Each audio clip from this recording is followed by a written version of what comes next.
Di dunia yang semakin terfragmentasi, perang tidak selalu dimulai dengan ledakan mesiu atau deru jet tempur. Terkadang, perang dimulai dan diakhiri dengan kesunyian yang memekakkan telinga di lantai bursa komoditas. Di penghujung Desember 2025, dunia menyaksikan sebuah manuver perang dingin gaya baru antara dua raksasa ekonomi dunia, Amerika Serikat dan China. Tidak ada pidato berapi-api di PBB, tidak ada pengumuman tarif perang dagang yang dramatis di televisi. Hanya ada satu formulir pembatalan pesanan yang ditandatangani di Beijing, dan efeknya mengguncang ladang-ladang gandum di Kansas hingga ke brankas bank di Buenos Aires. Peristiwa ini, pembatalan mendadak pesanan 130.000 ton gandum putih Amerika oleh China, bukanlah sekedar fluktuasi pasar biasa. Ini adalah sebuah kisah tentang harapan palsu, garis merah yang dilanggar, dan pergeseran tektonik dalam rantai pasokan pangan global yang membuktikan satu tesis lama. Dalam percaturan geopolitik, makanan adalah senjata. Bab 1. Musim semi palsu di Kuala Lumpur. Untuk memahami brutalnya keputusan China di akhir Desember 2025, kita harus memutar waktu sedikit ke belakang, ke bulan November di tahun yang sama. Suasana saat itu jauh berbeda. Di Kuala Lumpur, delegasi perdagangan dari Washington dan Beijing baru saja menyelesaikan putaran kelima pembicaraan ekonomi yang intens. Ada senyum, jabat tangan, dan komunike bersama yang menyiratkan gencatan senjata. Dunia usaha yang lelah dengan ketidakpastian menyambut hasil pertemuan itu dengan antusias. China berjanji untuk kembali membeli produk pertanian Amerika, dan janji itu ditepati, setidaknya untuk sesaat. Pada bulan November, pesanan gandum dan kedelai dari China mulai mengalir masuk ke buku pesanan eksportir AS. Sekitar 200.000 ton gandum dipesan, sebuah angka yang membuat para petani di Midwest Amerika bernafas lega. Mereka mengira badai telah berlalu. Mereka mengira logika ekonomi telah kembali memegang kendali di atas ego politik. Media-media finansial di New York menyebutnya sebagai The November Thaw atau pencairan hubungan dagang. Para petani yang menggantungkan hidup pada siklus panen dan utang bank mulai menanam benih harapan bersamaan dengan benih gandum musim dingin mereka. Namun, mereka tidak menyadari bahwa di mata Beijing, perdagangan bukanlah tujuan akhir, melainkan alat tawar-menawar. Dan alat itu siap ditarik kembali kapan saja jika garis merah dilanggar. Bab 2. Garis merah senilai 11 miliar dolar. Harapan itu hancur berkeping-keping hanya dalam hitungan minggu. Pada pertengahan Desember 2025, Washington membuat langkah strategis yang mengubah segalanya. Dengan alasan strategi keamanan Indo-Pasifik, Amerika Serikat menyetujui paket penjualan senjata militer ke Taiwan dengan nilai yang mencengangkan, 11 miliar dolar AS. Ini bukan sekedar penjualan suku cadang atau amunisi ringan. Paket ini mencakup sistem artileri canggih, roket presisi HIMARS, dan unit self-propelled howitzers yang dirancang untuk pertempuran intensitas tinggi. Bagi Washington, ini adalah bentuk dukungan terhadap demokrasi dan status quo di Selat Taiwan. Namun bagi Beijing, ini adalah tamparan keras di wajah kedaulatan mereka, sebuah pelanggaran garis merah yang tidak bisa ditoleransi. Respon China sangat berbeda dari dekade sebelumnya. Tidak ada protes diplomatik yang bertele-tele atau ancaman militer terbuka di Laut China Selatan. China memilih jalan sunyi, namun mematikan. Serangan ekonomi terukur.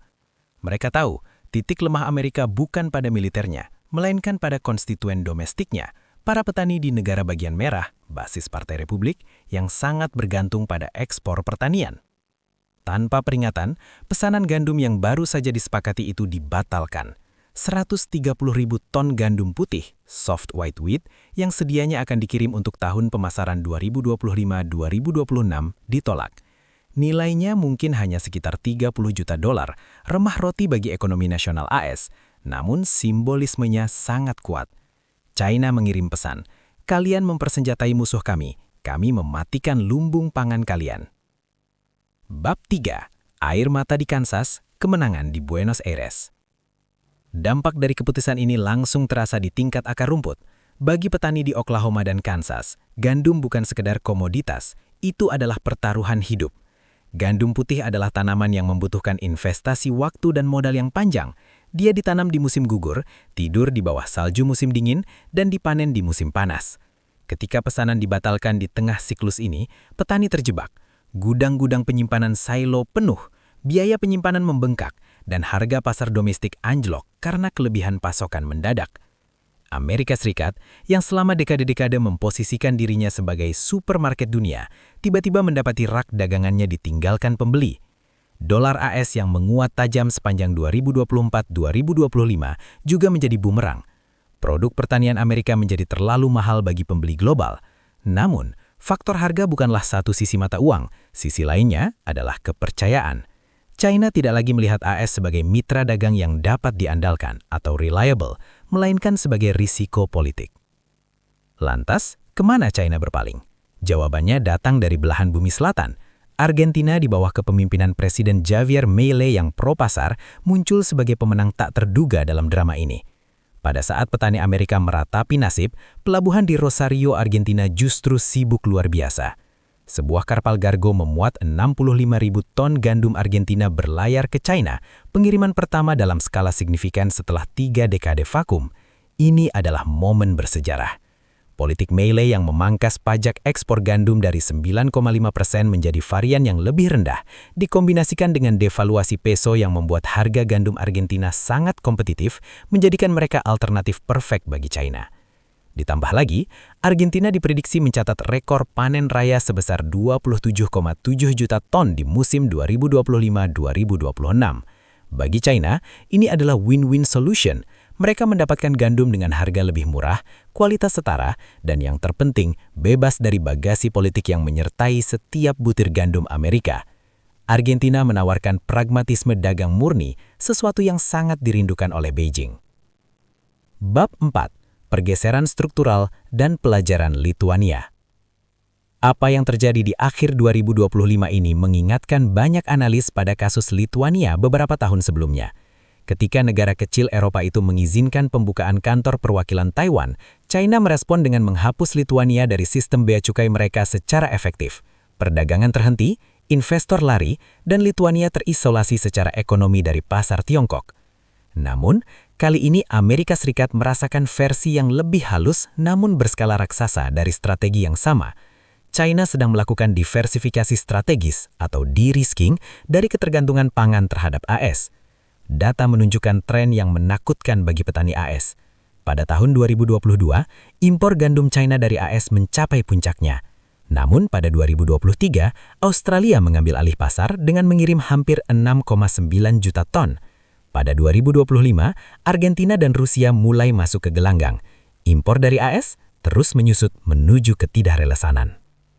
Ini bukan lagi tentang siklus pasar yang naik turun, ini adalah perubahan struktural.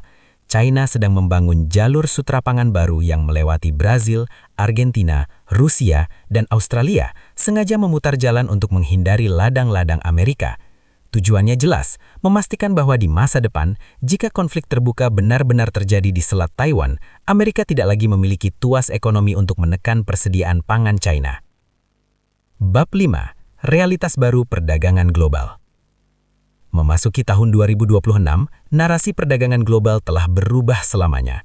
Pembatalan 130.000 ton gandum ini mengajarkan kita bahwa dalam era polarisasi geopolitik, tidak ada yang namanya transaksi bisnis murni. Setiap karung gandum, setiap barel oli, dan setiap keping semikonduktor nini memiliki muatan politik. Bagi Amerika Serikat, ini adalah peringatan keras bahwa kekuatan militer dan hegemoni dolar tidak serta-merta menjamin dominasi dagang. Petani Amerika menjadi korban tak berdosa dari kebijakan luar negeri Washington yang agresif di Asia Pasifik. Mereka dipaksa membayar harga dari sebuah perang dingin yang tidak mereka mulai.